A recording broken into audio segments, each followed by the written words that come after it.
जय हिंद दोस्तों, एक बार फिर से आप लोग का बहुत बहुत स्वागत है हमारे ऑफिशियल यूट्यूब चैनल अविजन एसएससी बैंक एग्जाम्स में। मैं हूं आप लोग के साथ उर्वशी सिंघी और आज का जो हमारा टॉपिक ऑफ डिस्कशन दोस्तों रहने वाला है वो रहने वाला है top 10 current affairs based on 22nd, 23rd and 24th of January 2022। आज दोस्तों इस सेशन में हम लोग टॉप 15 क्वेश्चंस को डिस्कस करेंगे और आगे बढ़ते हुए चलेंगे एग्जाम पॉइंट ऑफ व्यू से। जो भी हमारे यहाँ पर करंट अफेयर्स इंपॉर्टेंट रहते हैं उनको हम यहाँ पर डिस्कस करेंगे।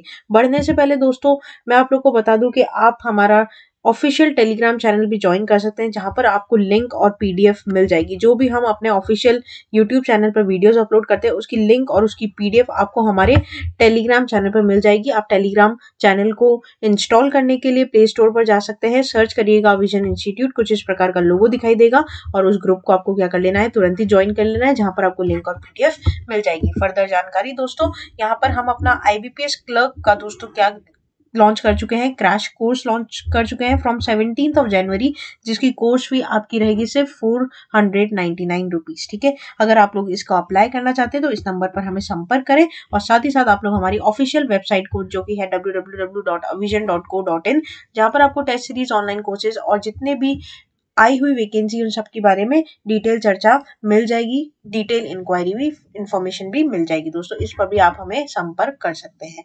कोई और अगर दुविधा होती है तो आप हमें कमेंट बॉक्स में लिखकर बताइए, वहां पर भी आपकी सहायता की जाएगी। तो फर्दर चलते हैं आज के हमारे सेशन की तरफ। दोस्तों आपके और मेरे साथ हमारी स्क्रीन पर ये रहा आज का पहला question. As per the UNCTAD data, the FDI in India 2021 was recorded what percentage lower than in 2020? 25%, 29%, 21%, 26%. Here the correct option will be option number D, that is 26%.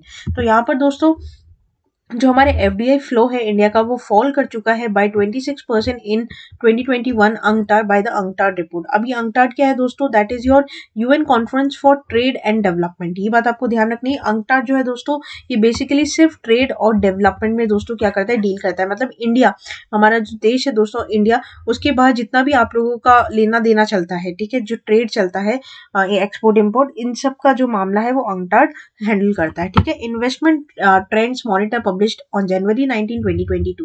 In 2022, FDI to India was recorded by 64 million, ठीक है, and this was 27% more than compared to 51% billion 2019.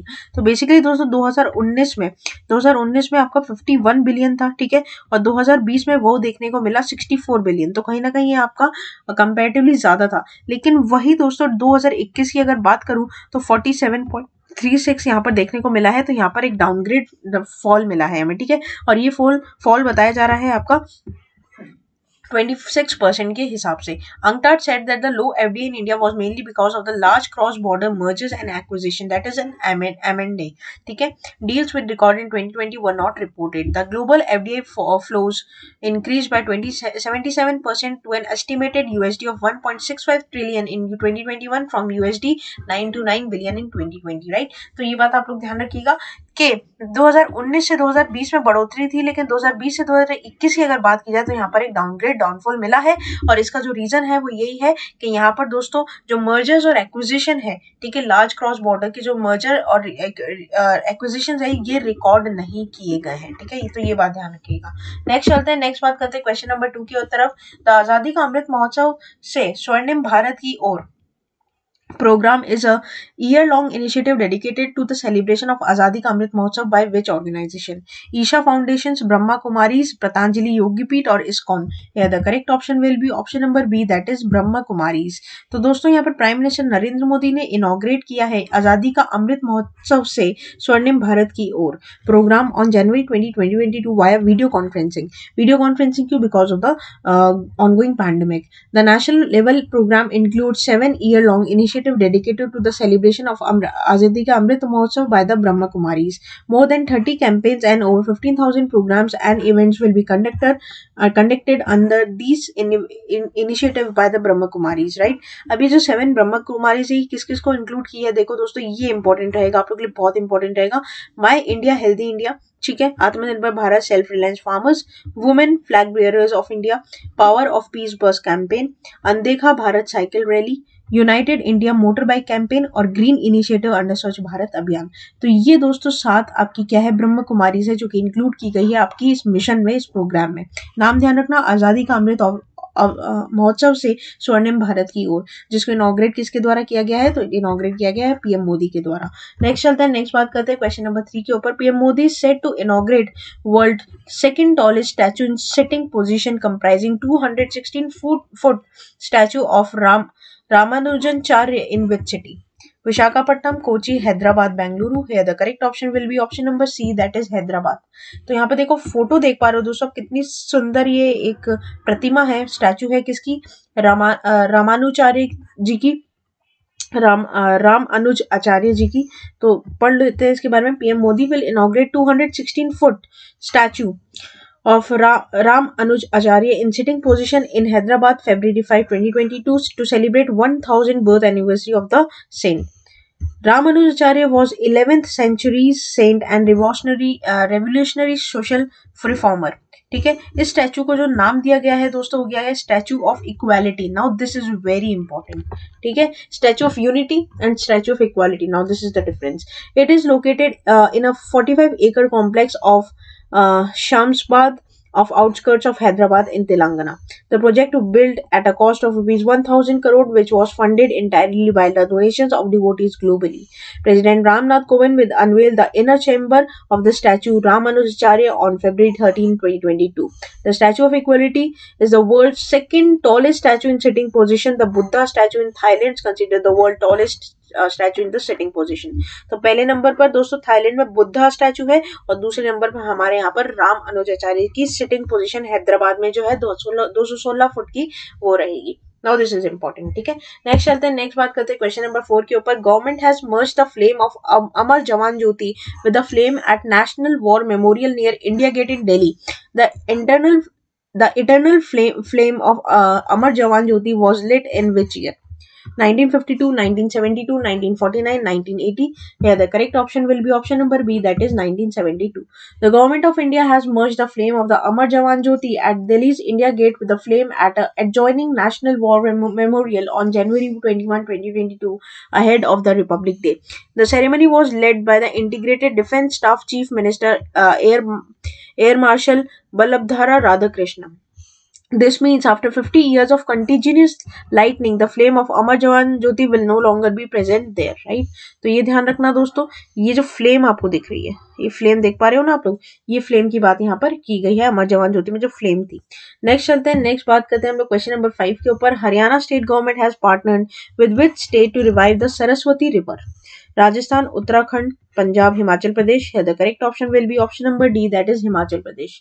तो हरियाणा और हिमाचल प्रदेश ने एक MOU sign किया दोस्तों to revive the Saraswati river through construction of Adi Badri dam. ठीक है, नाम ध्यान रखना, डैम का नाम इंपॉर्टेंट रहेगा, आदि बद्री डैम। पढ़ लेते हैं। State government of Haryana and Himachal Pradesh have signed a memorandum of understanding to revive the Saraswati river. The MoU was signed by the presence of Haryana CM Manohar Lal Khattar and Himachal CM Jairam Thakur in Panchkula on January 21, 2022. Under the MOU, the Haryana government will construct dam and reviver of Adi Badri area near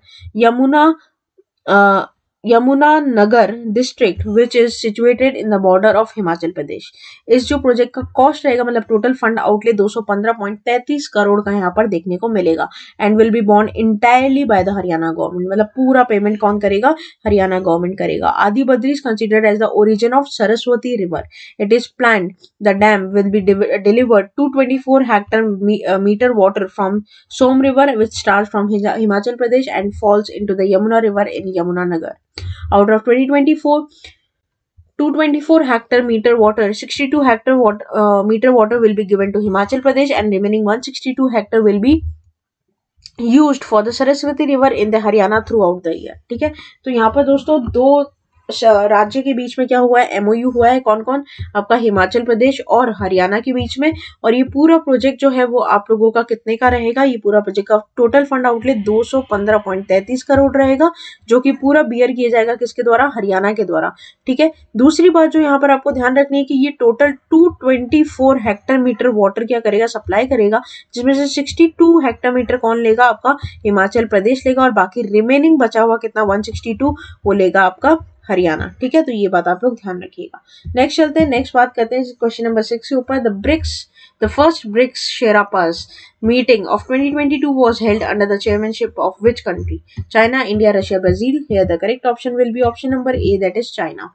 The first BRICS Sherpas meeting 2022 was held on January 18, 19, 2022 through virtual platform under the chairmanship of China. China's BRICS Sherpa and Vice Foreign Minister Ma Zhahu hosted the 2022 the BRICS Sherpas meeting to discuss program with the priorities of the year. China took over rotating chairmanship of BRICS on January 1, 2022 from India and will host a series of activities including 14th BRICS Summit. ठीक है, India's BRICS Sherpa 2022 represented, मतलब यहाँ पर India को जो represent करने वाले थे वो थे आपके संजय भट्टाचार्य.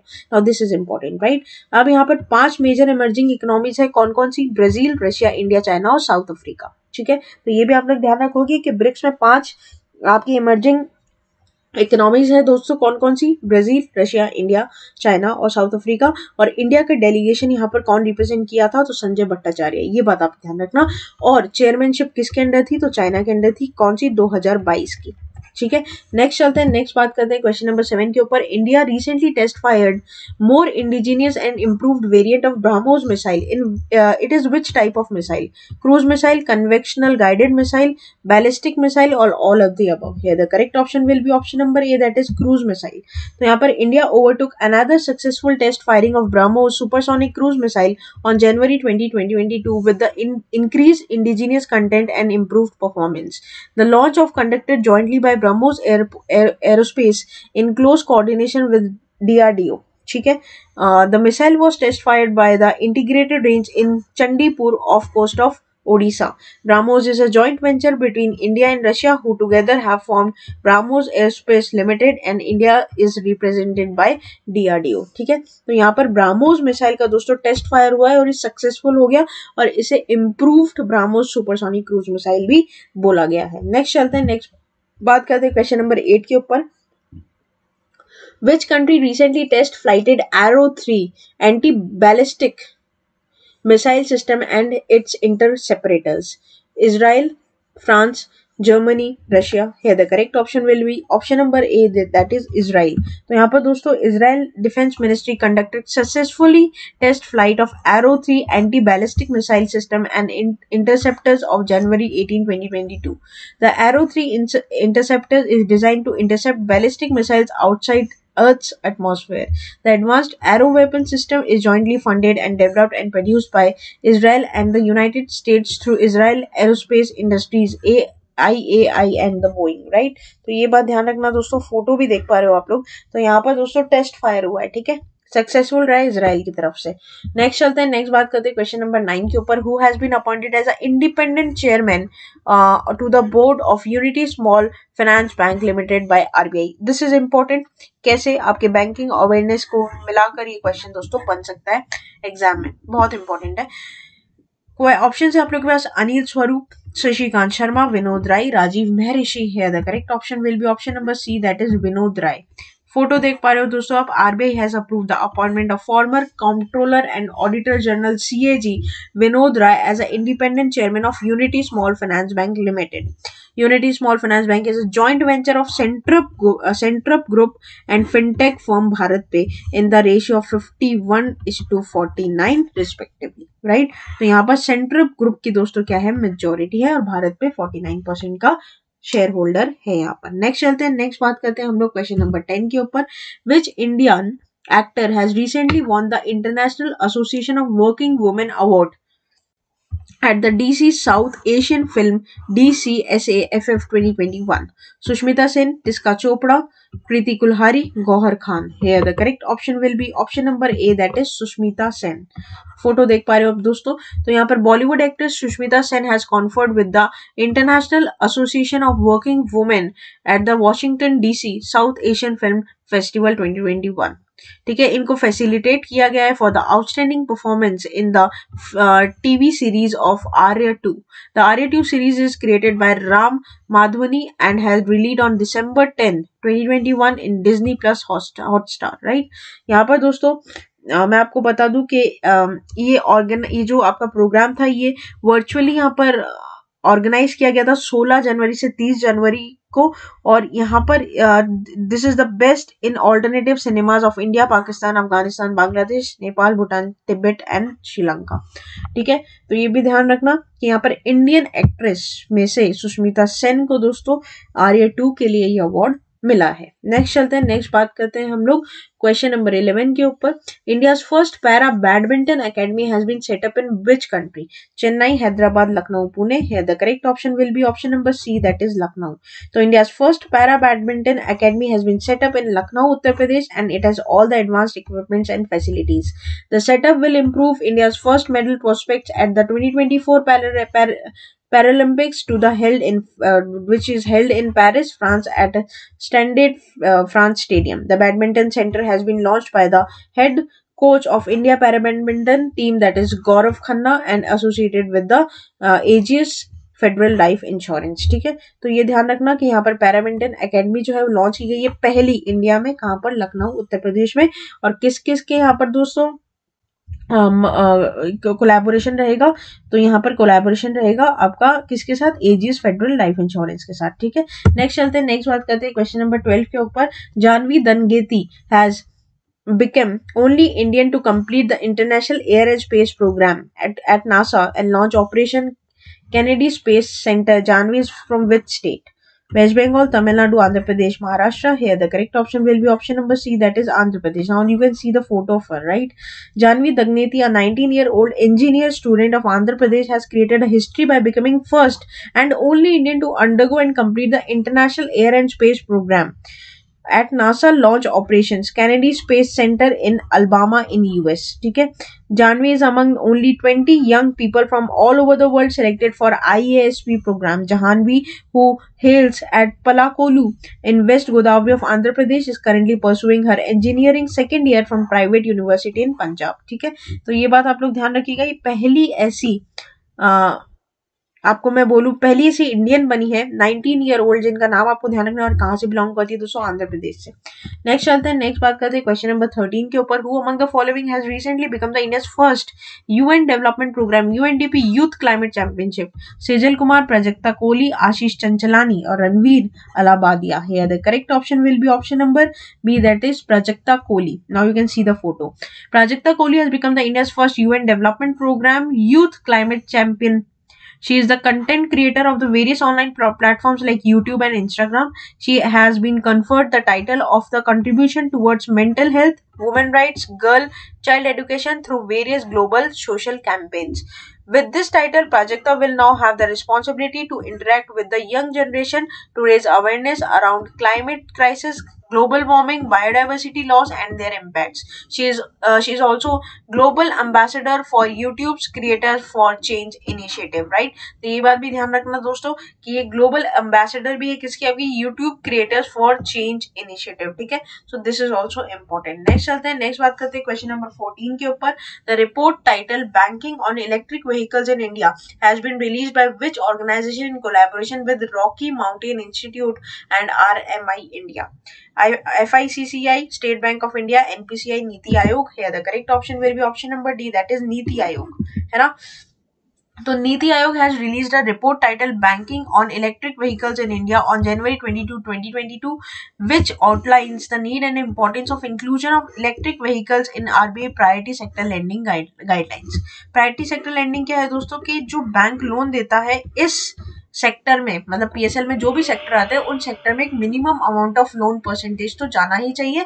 वहां पर ये बात बोली गई है कि इलेक्ट्रिक व्हीकल्स को खरीदने के लिए भी क्या किया जाए? लोन दिया जाए, और PSL सेक्टर में इलेक्ट्रिक व्हीकल्स को कोलैबोरेट कर दिया जाए, ताकि हर बैंक को इलेक्ट्रिक व्हीकल्स को खरीदने के लिए इतना परसेंट लोन तो मिनिमम देना ही पड़ेगा। ठीक है, the report has been developed by the NITI Aayog in collaboration with the US based non profit organization Rocky Mountain Institute. The report has indicated electric 2 vehicles, 3 vehicles and commercial 4 vehicles as early segments of the prioritized under PSL.